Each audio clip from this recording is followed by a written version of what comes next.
Hey, one more time, Ali Madawi live with you. And right now, we are actually responding to TJ, which I'm going to tag you on this video immediately after. And she had a question all about leads. Okay, how do we get leads? You know, we hear about this whole concept. You got to get leads, you got to get leads. How do I do that? So I want to make sure that I'm answering that question for you from a respectful standpoint. And I want to make sure that you understand I only speak from my personal experience. So if anybody out there is doing anything outside than what I'm suggesting to you, God bless, good stuff. I'm happy for you. But I can only, again, speak on my personal experiences. I can't tell you something that I personally have not done. All right. So let's get into it. Leads, right? We hear this whole thing, especially in any business, not just network marketing. You got to bring in new customers. You got to get new leads. You got to need, new potential prospects and so on and so forth. In the network marketing space, in the network marketing world, it is a harder process, not because you're not able or you don't have the tools. It's just a process, right? It's like a mindset. Okay, I gotta look for people. I gotta get somebody to want to do this with me or somebody to buy something from me. So I'm gonna share with you the different areas that I personally not necessarily look for leads, because I don't think you should look for leads. I think you should be so attractive that leads come to you. In other words, there are, and I hear it all the time. I'm looking for new people to join me in my business. Stop looking and just be so attractive that they'll come to you and say, I want to work with you. I want to buy what you're using. I want to, drink what you're drinking to lose weight. I want to eat what you're eating to look as good as you do. I want to use what you're using for your hair so I can have as smooth of a hair. So you gotta just be attractive, whatever that means to you in the business space. And that's what I strive on. That's what I work so hard on. And for those of you, if you're joining us here for the very first time, Ali Madawi with you with Madawi Enterprise. And give us a number one if this is your very first time that you are hopping on. And make sure you share this video, because there are many people who are suffering in silence and you can help them out with this information. So let's talk about what I personally do. First things first, I use this thing in front of me, social media.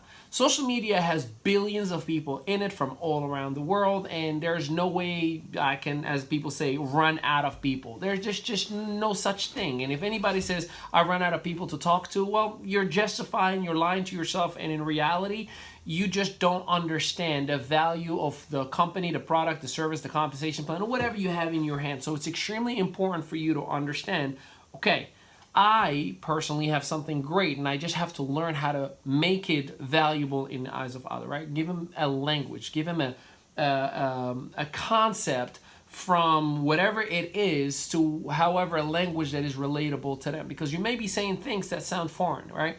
It's like, I'll give you an example. Forex and cryptocurrency and Bitcoin is a very exciting conversation for many people right now, but there are many others, they don't understand what Forex is, right? They don't understand what cryptocurrency means, right? I have people who say, like, is that fake money? Which that statement, by the way, doesn't even make sense, because money is a piece of paper that was given a value, right? And crypto is just virtual item that was given value. But anyway, different conversation for a different day. My point is that you have to make the conversation or the concept in such a simple language. Don't be technical, but tell the story, your story. Use yourself as a guinea pig. Use yourself as a testimonial, right? And the more you are sharing, not selling, the more you are sharing, right? Instead of grabbing a piece of paper and saying, hey, I'm selling paper for $300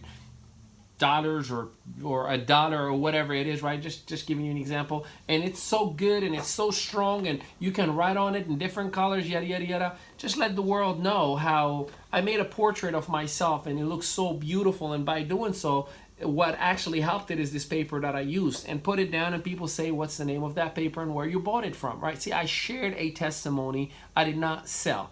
The more you are sharing, the more attraction that you are generating, the more people that are going to say, how, where from, when can I buy it, how much, is there a discount, is this or is there that? Those are natural reactions people are going to have. The problem is you are not sharing enough. That's why you don't have enough people inquiring about what you do. You're selling, right? Like, you're literally not necessarily exchanging monetary value for your product, service, or opportunity. you're just verbally selling, right? You're over pushing a product or service, but you're not actually sharing. You're not giving value. You're not educating people. And when I say you're not giving value, it doesn't mean that you have to be an expert at your product, service, or company. You just have to create a true, genuine educational moment for people, right? It could be something as simple as, you know, hey, I'm not a scientist or a biochemist or anything like that, but ever since I changed my shampoo from a scent-free shampoo, I've noticed that I don't have dandruff. I've noticed, and by the way, I'm just making up a product just for an example, right? I don't have dandruff. My scalp is less itchy. My hair is longer. My nails feel good, right? You're not selling. You're just sharing the experience. And people are going to say, what's the name of the product? That is a qualified prospect. That is a qualified lead. Someone who's saying, I want to buy. Where do I get it from? But again, the problem is people will pick up stuff and say, buy this calculator. It is XYZ, XYZ, XYZ. And you gave them all the information and you looked like an infomercial. Now they have no reason to buy from you. So social media is very, very helpful. And it can absolutely change the course of your business if used the right way. Second part, for those of you who are advanced, you already have a brand, you already have a movement, you have a conversation, you're known for something that is yours. You know, like I have Madawi Enterprise, right? People who know me know that I represent Madawi Enterprise. That's my company. I own it. It operates in all different parts of the world, in different languages, with different books and products and services and stuff like that that we're excited about, right? But at the end of the day, you know, Madawi Enterprise equals Ali Madawi. So if you have that established brand, you can utilize things like sales pages, funnels, autoresponders, so many different platforms where you are automating your whole process, your offer, and you're blasting yourself everywhere. Again, not to sell, but just to have brand equity and attraction. You know, every time someone likes or comments, or even more so, like in any of my funnels or my website, if people go and inquire, a free audio that I have, they give me in exchange their first name, last name, and email. Now, most people make the mistake and try to sell them a video or something like that. You can have an autoresponder of just you. Hey, thank you so much for downloading my video. I hope you're an entrepreneur. If so, blah, blah, blah, blah. And you have a call to action at the end just to create a conversation. I personally like the fact that I have an actual physical response, that I like to personally respond to each and every person and just, hey, I'm excited for you that you're an entrepreneur. Out of curiosity, what business are you involved with, and is it okay if we jump on a call? I'd love to hear your story. That is it. And then based on who they are, based on what they do, based on what they are passionate about, most of the time it's somebody who is passionate about being in a business but don't have an idea how to get started. You kidding me? Like, that's the perfect qualified candidate. So don't look for leads, just be attractive enough. Be a leader that listens, that serves, that gives, that helps, that assists, instead of just saying, sign up, give me your card, give me your credit card, sign up, buy my stuff, right? That is, in my humble opinion, online. And there's many, obviously, we can go hours of classes. This is just a very quick synopsis of it as far as online. Now, offline, however, that too, you can make, and I love the belly-to-belly concept as well. There are such things as networking events. And if you don't know what they are, just go to Yelp and look for networking events in whatever zip code or postal code or whatever area that you are living in. As you're doing so, you're going to have these networking events. They're usually free. They usually even give drinks and food, right? Just, it's an environment, a social setting where you go and shake hands, exchange business cards, get to know people. Now, the secret of networking events is not for you to go and get business cards and then come back home and call everybody the next morning. That is the amateur part of it, right? Like, that's if you have no idea what to do. And most people, they're like, what the heck are you calling me? I just met you yesterday. There's no relationship. There's no reason. You're a spammer now on the phone. What I recommend is go a second time, go a third time to the same networking event, because they're usually either weekly, bi-weekly, or monthly. 90% of the time, you're gonna meet a few faces that you've met the last time. And it starts at first with a handshake.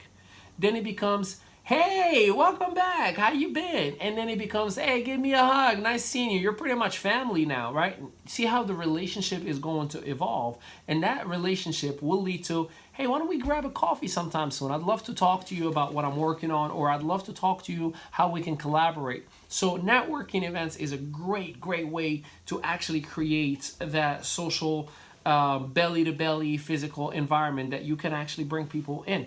And you can do the same thing online too. I mean, there's thousands and hundreds of thousands of Facebook groups of different organizations, different, there's mompreneurs, there's stay-at-home mom groups, there's, sales groups, there's network marketing groups. There's so many different platforms that you can be part of.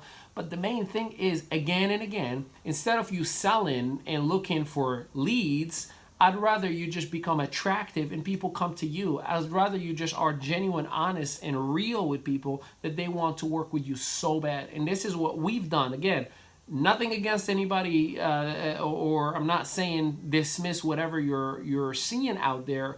There's many mentors that have taught me different ways that just didn't necessarily work for me personally, and I chose to go a different path. So you find out what works best for you. It may be online, it may be offline. There's some people who just use newsletters and email lists. God bless you if that's something that works for you. But just understand, unless you look attractive, it doesn't matter how many people you're talking to. You're just essentially turning people off, not because you're a bad person or not good looking person, but just from a business sense, they don't feel there is enough value to do business with you. So be attractive and document, right? Exist. Don't hide. You have God-given talent. You have all these great accolades and all these titles and all these experience, but if no one is seeing it, if you don't show the good side of you, not fake it, because you're gonna get caught. If you don't know what I'm talking about, watch the previous video that I did earlier today. It spoke exactly about the 4 types of representatives that are out there in network marketing and how it's an ugly scene. So make sure that you are real, genuine, and attractive from a business sense, and people will absolutely come to you. So I hope, TJ, that helped you out. Like I said, I am going to tag you on the video. For everybody that is sharing this video, I appreciate you. And I just want to let you know, tonight, 8:30 p.m. Eastern Standard Time, for the last 4 weeks, I've done a series of live evaluation. I was evaluating a company owner, a merger that was happening real time, live in front of everybody on Facebook. I asked some really uncomfortable questions, and it was pretty much like, hey, we would love for you to partner up with us. We would love for you to work with us. And I said, there's some things that we got to go over, and my network has to be part of my whole conversation. And we've been going through that. And tonight we are doing the final interview with the co-founders of the company. We are doing the final interview to showcase the last questions that may be hanging on anybody's neck. And also, one of the partners and very special guest in my eyes, I saw him speak at the Association of Network Marketing Professionals a few years back, Jim Lupkin. Look him up. Just look up Jim Lupkin. If you add him on Facebook, you're probably not going to be able to because he's maxed out. But he literally has taken the concept of social media marketing. As a matter of fact, 3 or 4 years ago, just because we are on this topic of generating leads and whatnot, last time he was building in a network marketing company. It was a product company. It was $350 startup packs. And in that company, he personally recruited 600 people in 2 years. Personal recruits using social media 100%. So tonight at 8:30, I'm going to be interviewing him. I'm going to be getting all the questions out of him that you would want to hear about his secret sauce and what he's doing and how he's actually going to be making that available to everybody. And that may be enough of a final reason, to be honest with you, because I haven't had that interview with him, to consider maybe I'll too go back in the field heavy and hardcore. So all that will be announced and a big decision live tonight at 8:30 Eastern Standard Time. So I look forward to seeing you all tonight. And I'm pretty sure we're gonna, if we don't have another live from now until then, type your question and any topic you want me to cover for you. And just like I do all the time, live and real time, I give you the coaching session as if you were paying me for it. So all you have to do is ask and you shall receive. Thanks again for your time, and I'll talk to you all soon. Take care, everybody.